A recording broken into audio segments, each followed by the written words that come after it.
بسم اللہ الرحمن الرحیم. شروع اللہ کا نام لے کر جو بڑا مہربان نہایت رحم والا ہے.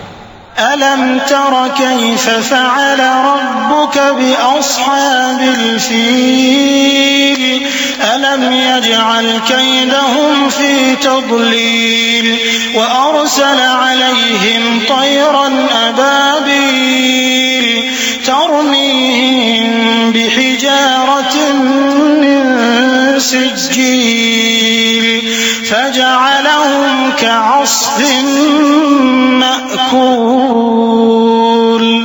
کیا تم نے نہیں دیکھا کہ تمہارے پروردگار نے ہاتھی والوں کے ساتھ کیا کیا؟ کیا اس نے ان کا داؤں غلط نہیں کیا؟ اور اس نے ان پر جھنڈ کے جھنڈ پرندے چھوڑ دیے جو ان پر کھنگر کی پتھریاں پھینکتے تھے، تو اس نے ان کو ایسا کر دیا جیسے کھایا ہوا بھس.